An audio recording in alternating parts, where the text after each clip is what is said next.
Hello, hello, and welcome to SquishiVision, where I'm about to react to She-Hulk The Retreat. This is not going to be me skimming through for like Easter eggs or details or nitpicking at stuff, just my immediate broad reaction, except for the fact that, yes, I did notice, don't think you got away with this, Marvel Studios. The reason why Jen couldn't get any signal on her phone was because she had the data part of her phone turned off. I saw it on the screen. Don't get, you can't get that past me. I know my phones. Or at least I know my iPhones. So that happened.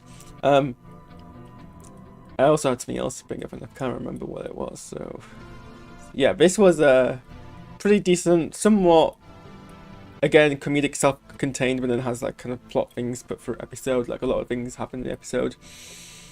I mean, it was more okay. So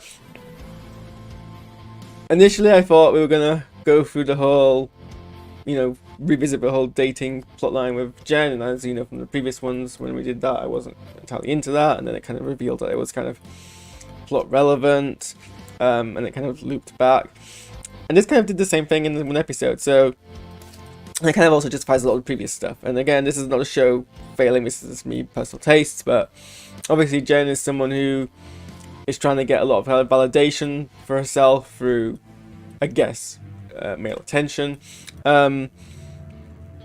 And so, when Josh shows attention to her, she kind of goes along with that, and then has to deal with the fact that he then ghosts her, and kind of that's on surface level what the episode is about. But then we get through the kind of group therapy sessions that she kind of finds herself in through having to go to the retreat.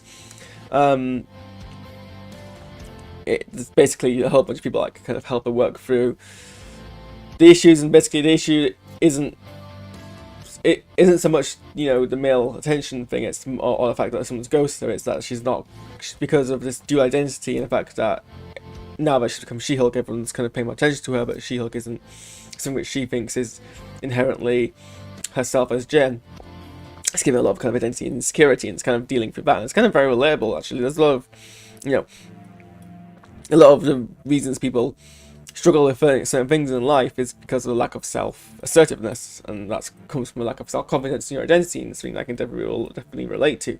So that's basically what the theme of the thesis of the show is, and the thesis of the series. And I think actually, so that's why it works, because on the surface level it's just a normal, nothing kind of particularly out of the box set of what I guess you could call group therapy sketches. Group therapy is a pretty standard form of which to kind of convey messages in an art form. You can do sketches, you can do parts in films. Rocketman uses group therapy as the kind of narrative bridge between the different scenes, and then it's meant to be like kind of Elton John talking about his experiences through group therapy in rehab, and then obviously this uses it, you can go like full comedy. It happens in lots of movies. It happens in Wreck-It Ralph. So, but so all this of it's bad. It's not particularly kind of it's a platform to like tell a couple of like alright jokes, kind of one-liners kind of thing. But then when you dig deeper, not even that deeper to it, it's not like it's subtle by any means, you then get kind of the explanation of the thesis, which is basically identity, and being comfortable in who you are, and your entire holistic self. So that was that bit. I guess my only kind of criticism is, did the scene really need to be a whole bunch of men telling a woman how to feel? I don't know how. I'm not a female member of the audience, so I'm not going to talk for them. I don't know how. I'd be interested to see if there's any kind of critical reactions about that. That kind of perspective. It just seemed. I don't know if there was a reason for that, but it did just seem, a whole bunch of men telling a woman how to feel about her experiences, and I'm not sure how that kind of sits. Also, when the Wrecking Crew people turns up this episode, and I can't tell if that's meant to be like foreshadowing, if that's meant to be like a twist, because I couldn't see a kind of real reason for that to be included, really. It wasn't like, it didn't add an extra kind of dynamic to it, I don't think, except perhaps, I guess, ironically. it almost seems too coincidental for it not to be something else. But then it didn't pay off in this episode, it may pay off in a future episode. I suspected pretty much from the get-go that Josh was... Okay, I can't tell, because I can't tell which way the graphics is meant to be conveying sender versus sendee. So I can't tell if the handle means that Josh is the Hulk King or if Josh is working for the Hulk King. But either way, I knew that he was going to be involved in that.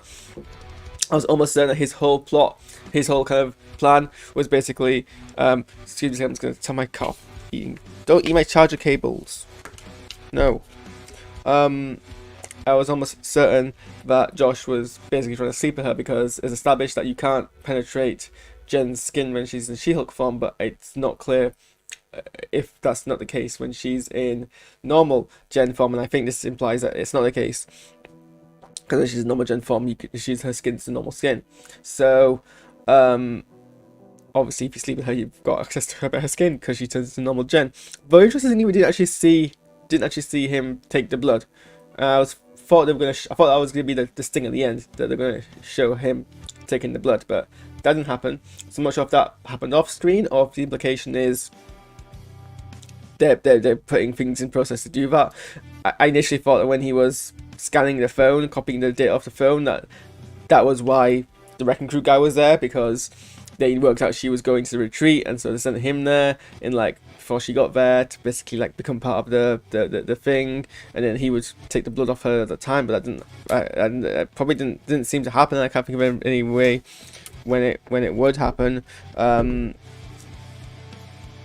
But so yeah, I'm not sure if I meant to, or it's just like yet to be revealed full details, but I knew Josh was kind of sus. And also I didn't need to be called out by the whole insecurity of someone not messaging me back. I get that all the time, and I'm not, it's a massive trigger for me. I didn't need to be called out on that, but I guess whatever. You know, I have my own issues, and therapy will probably not help with that, but who knows.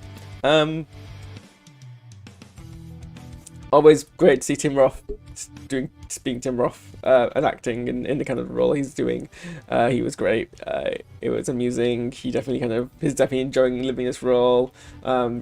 It's good that, you know, the MC again is able to last this long. Like, we can take the same characters and explore them from different kind of stages of their life, and they compete for people. People change, just as we get people bizarrely forget in fiction that people can change.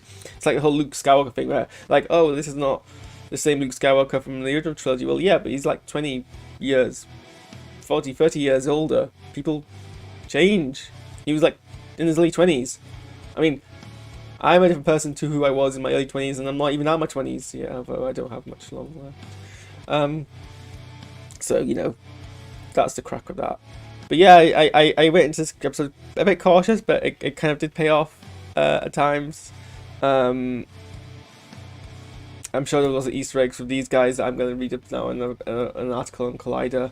But yeah, we have, this was episode 7 out of 9, so we've got 2 more left. So the penultimate final episode. I thought this for some reason was a final episode. It wasn't. I don't know why I thought it was a final episode. I think I saw some like a season 1 review somewhere, but maybe that's because someone got like an advanced preview of the last 2 episodes. But yeah, those are my thoughts on She-Hulk to Retreat.